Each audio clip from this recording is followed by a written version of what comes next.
welcome back to my channel. I made a video a few days ago and here I am making another one. I've turned over a new leaf. This is my August TBR, and if you've been watching my channel for a while, you know that if I film my TBR video after the month has started, I usually cheat and add the first book that I started reading because it makes me feel like, okay, I have a win. I have a TBR and I've read a book for my TBR. So it helps me pick up momentum, sets me up for success for a wonderful reading month that month. So that's what I'm gonna do today because, you know, I don't want to mess with a good thing. So I'm gonna start my TBR by sharing with you the first book that I started reading this month, and I read this for my reading vlog last weekend. I did the Dewey's 24-hour readathon modified version for myself. So this was a gift from Penguin Random House. It's called The Mismatch and the author is Sarah Jafari. This one is set in England. There are some flashback scenes that are also set in Iran, and we're following a young woman, a recent university graduate, as well as we are interspersing, going through her life and her drama with revisiting her mother's life when she was that age, how she chose her, or how she and her husband got together, whether she chose him or he chose her. And then we are picking up the story of a family with their youngest daughter when she's around the same age, and the relationship that she's having with a British young man. So did I mention the story is happening in England? And so this young woman, she is of Iranian background, she's a Muslim, and she is teetering on the brink of wanting to follow the Muslim moral code and living maybe how she thinks she should live. So it was pretty interesting getting a little glimpse of how someone with a strict background, strict values,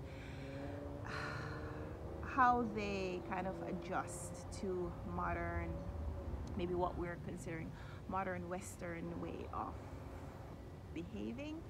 So interesting story plot. Didn't love as much the writing. Felt like this was a little bit too wordy. We got too much setting, too much telling and not showing, I guess. The author is dealing with, or the family is dealing with things like I said, the breaking of tradition from the Muslim moral code, and how young people living in England in the 2000s are following like it's not peer pressure, how they're following peer behavior, I suppose, and also how they are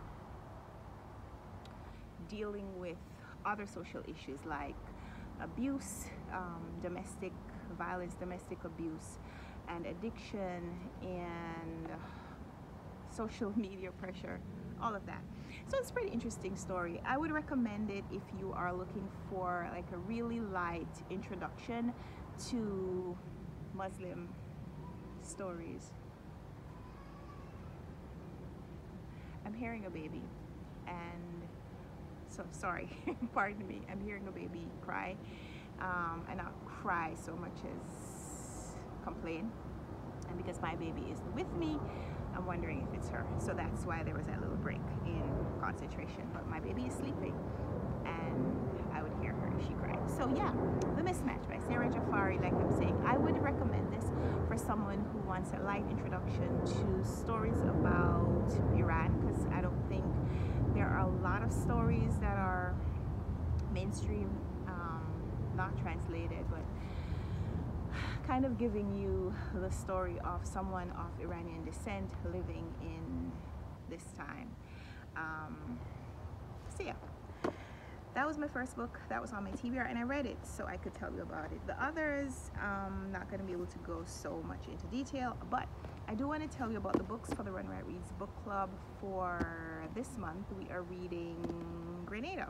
So if you're new to my channel, if you haven't heard before, the book club that I run. This year we're reading the Caribbean. Every month we read 2 novels from a different Caribbean country, and we are using these 2 different novel voices or novelists' voices to represent the country.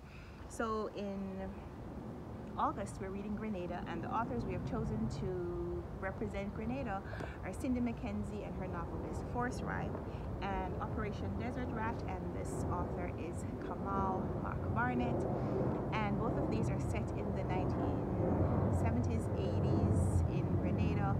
We are learning about the tendency, and especially then, for people who wanted some kind of financial upward mobility to leave home and go make their fortune in another country. And for a lot of Caribbean countries, people would leave and go to England because that was their colonizer, or they would try to come to the United States or Canada.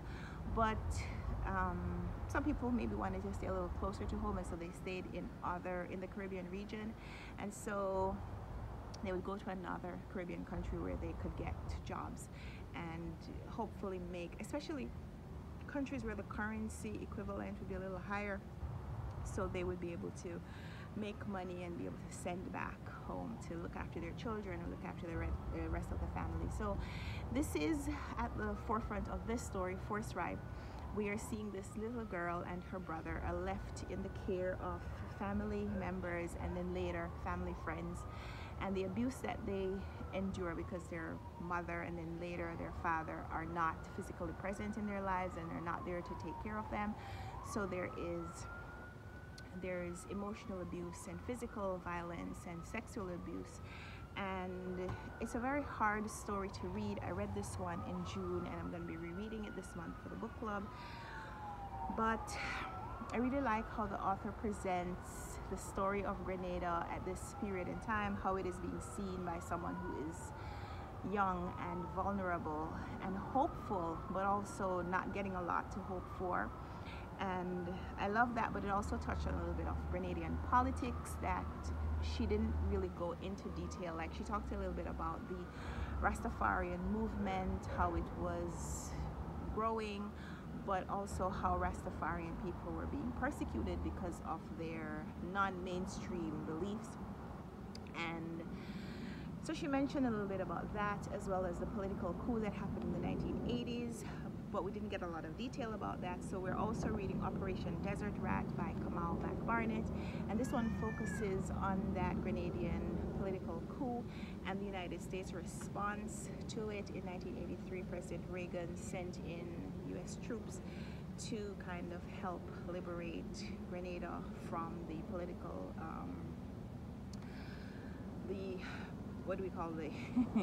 the members of the Grenada Revolution. And so these men were sent to prison, and so this book focuses on that. So I haven't read it yet, but I'm telling you a little bit about the synopsis. So those are for the RunwrightReads Book Club in August. So book that I read already and book that reading for the book club. So I have to read that because we're going to be discussing that in the month. And then if you aren't following me on Instagram, you should go check me out, because I am trying, guys, listen, I'm trying to work on my content. So I made a reel, and I posted a reel a couple of days ago. Okay, there's a bee, and I don't think this is a honeybee. All right, let me drink my iced tea.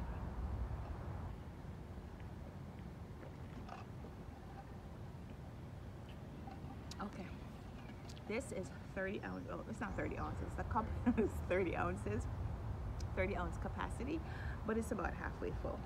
So I have about maybe 16 ounces of iced tea / lemonade / water and ice, and it's so good because today is not as hot as it was yesterday, but it's still sunny outside. So I really recommend this cup if you're looking for something that is a cooler.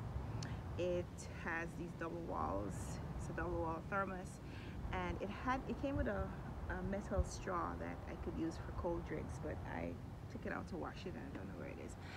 So I just drink it from the cup, just drink it from the lid the way it is. that's an aside. What was I gonna say? I made a reel on Instagram, guys, with my August TBR, partial August TBR. We went rail fanning a few days ago, and I made a video with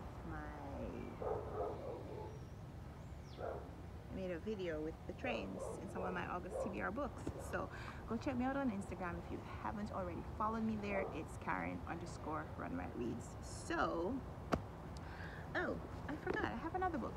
I also read this one last week.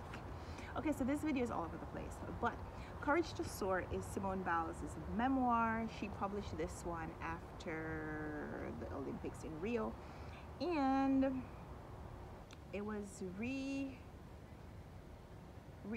it wasn't republished, but the the publicists were promoting it again around the time of the Olympics. So I got a copy from the publishers to promote on Instagram, and so I started reading it, but I didn't finish. So I finished it in my previous vlog. So go check this one out as well. In this one, Simone Biles is just talking about her journey to the Olympics in 2016. She talks a little bit about her life as a young child, how she came to live with the grandparents, who she now calls mom and dad, and a little bit about her family, but more focusing on her training, more focusing on how she got strong mentally in order to deal with the pressure of being a competitive gymnast. And it's probably interesting to read this in light of what happened in the 2020 / 2021 Tokyo Games, because, you know, there's a whole public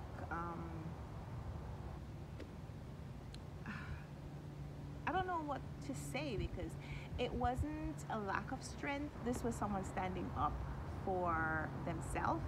And so reading this in light of what happened present day 2 weeks ago, 3 weeks ago, is interesting. So I'm going to recommend this one. It's Courage to Soar, Body in Motion and Life in Balance by Simone Biles. And just reading that subtitle, Life in Balance, kind of hits you a little bit different, knowing what you know about her and her willingness to stand up for herself and to stand up for her health, her mental health, against all the pressure that she was facing from probably her peers, social media, just a public outcry demanding that she do something that she knew she wasn't able to do and shouldn't be doing at that moment. So I enjoyed and appreciated reading her story in light of that just context. So yeah, so that's great. So my August TBR, so far I have read 2 of these books, and this one's a reread, so it's going to be a little easier to read this time. And so yeah, I'm set up for success. Other books that I'm going to be reading this month, let's read this one because it is here. This is Thanks for Waiting, a memoir by Dori Shafrir, which is interesting because it's a different name. So this is a memoir, and it's about a woman who started working on her dreams, pursuing her passions a little later than some people might expect. Like, it talks about her going into an internship at age 29 and meeting her husband in her late 30s and starting a family, which is exactly my life. I met my husband just a few years ago, and we started a family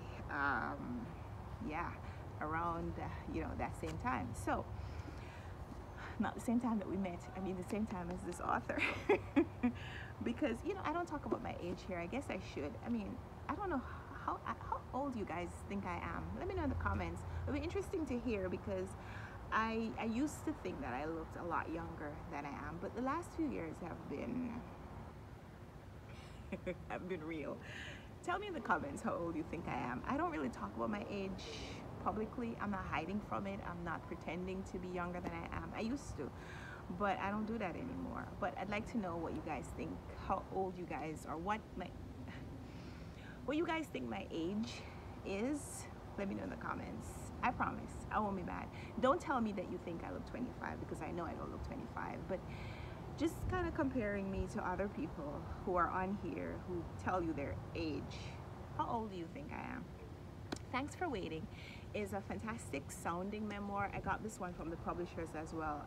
This one came from Penguin Random House, and I requested it because I felt like I connected with the synopsis. It says that this woman, Dory Shafrir, she was one of Gawker's early hires, and you know, you hear about these social platforms, social marketing platforms, I guess, Gawker and BuzzFeed and so on, kind of think younger people. But it says that she did these things when she was probably a little older than the average person working in that job. So it's interesting. A lot of that story I feel like mirrors my story. I'll tell you about that another time. Other books, the author, the publishers, I talked about this in recent video, talked about this in my book haul as well.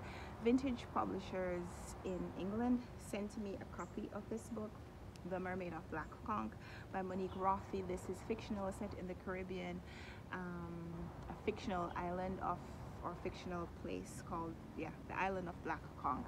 And it's about a fisherman and a mermaid, and the mermaid who is, or she becomes a mermaid because she is cursed by other people's feelings, and how this fisherman tries to rescue her. And I've heard really interesting things about this book, so I'm looking forward to reading it, but I haven't yet.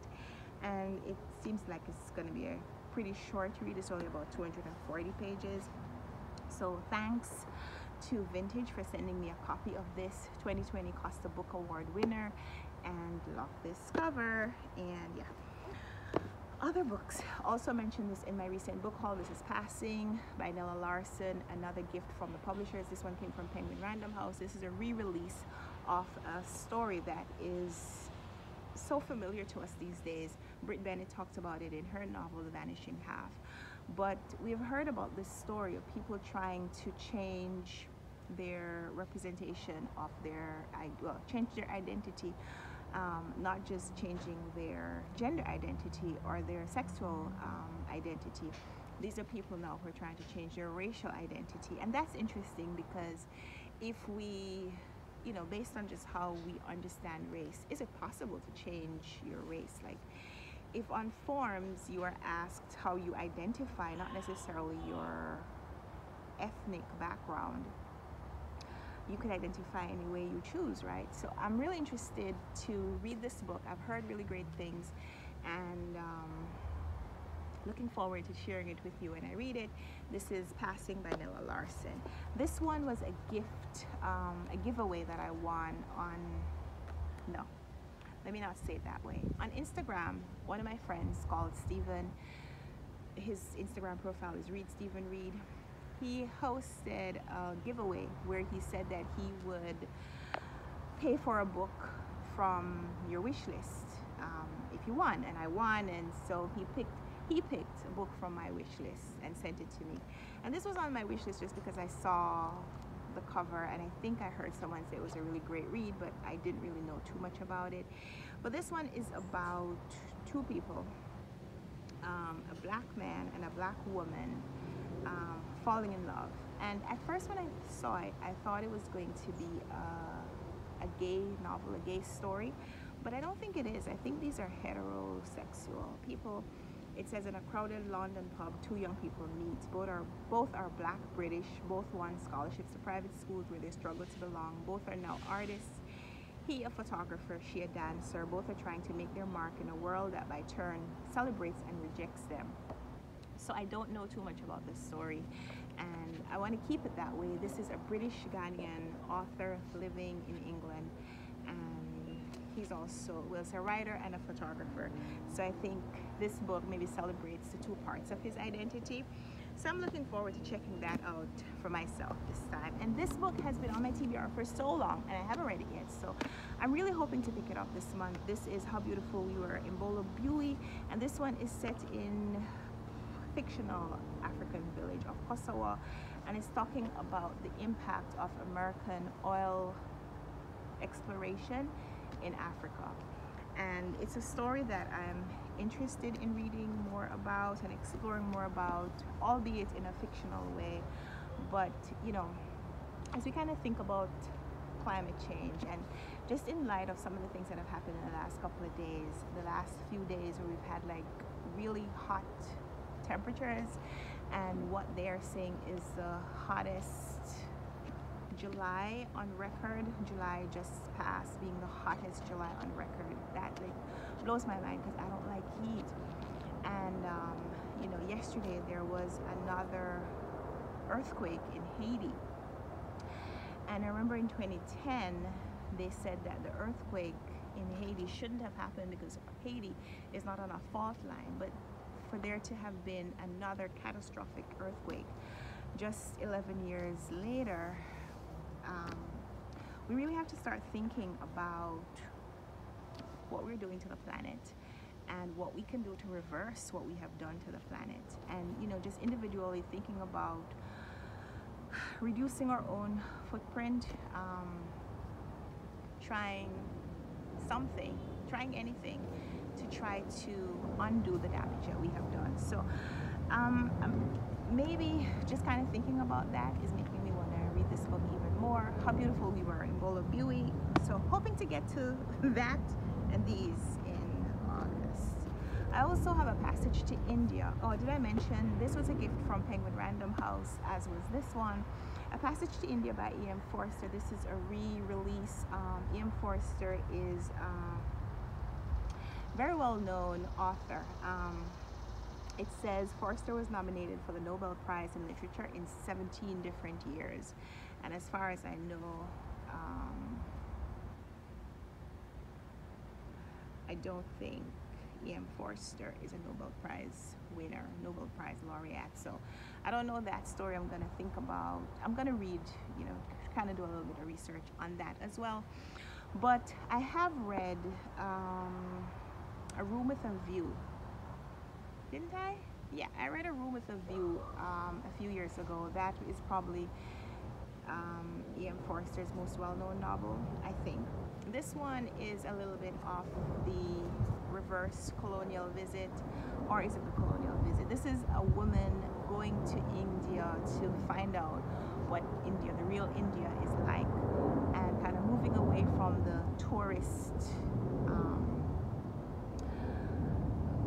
like the tourist jaunt, and trying to hook up with a local, maybe. I don't know if it's a hookup. I don't think it's anything romantic.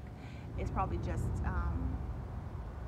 spending time with a local, trying to understand the real story of India. So hopefully I'll be able to read these books and not just kind of guess about the synopsis, but I'll be able to tell you how they were and what I thought, or what they were about and what I thought. You know what I mean. And then finally, this one is for me and my daughter. I was sent this book from the publishers. This is Marshall Cavendish Children. This is Captain Cake, Meet the Candy Crew, and this is by Chris Skinner. This, as you can see, is a children's picture book, graphic novel, comic book, something. So I was sent this a couple of weeks ago, and when it came, my daughter and I perused it, but we didn't actually read the story. But we love candy. We both do. At her age, she would eat candy if I gave it to her. I give her little bits, like just like a Skittle at a time, a single Skittle. But she loves it. Chocolate, she loves. I mean, I was eating candy from before I was younger than she was, and I love candy, and her dad loves candy. So how could she not love candy? So we're going to be reading Meet the Candy Crew by Captain Cake, or Captain Cake Meets the Candy Crew. I don't know how you say this. We'll talk a little bit more about this once I've read it. I'm also going to be doing a review, feature, something about that book soon. So yeah, these are the books that are on my August TBR. I have lots of other things that I want to read. August, I don't have a lot of reading commitments. The BookTube Prize final round is going on right now, 2 months of reading the finals, and I chose not to be a judge for the finals because I was a little burned out by reading for the semifinals. I still haven't been able to edit that vlog and post it, but I will soon tell you about how I ranked the BookTube Prize semifinalists that I read. And so yeah, I wanted to just kind of take a little time, enjoy the rest of the summer, the last couple of weeks of my husband being home from school. He's a teacher and he goes back to school the last couple of days in August, and So yeah, I wanted to read what I wanted in August, kind of catch up on things, finish books that have been kind of lagging for a while, and just kind of enjoy my reading month. So that's what this is about. It's a little bit of mood reading, it's a little bit of reading commitments, but commitments that I have chosen for myself, and just enjoying my books. I hope you are doing that too. So let me know in the comments down below. Again, you're going to tell me my age, the age that you think I am, as well as tell me what book, if there is one book on your TBR for August, or a book that you have started that you're loving, or a book that you're hoping to start soon. Would love to chat with you in the comments. If you love this video or liked it, give me a thumbs up, and let's chat in the comments. And until next time, happy reading. Bye. Oh, we should turn these around, right, to get a thumbnail. Thumbnail. Yay.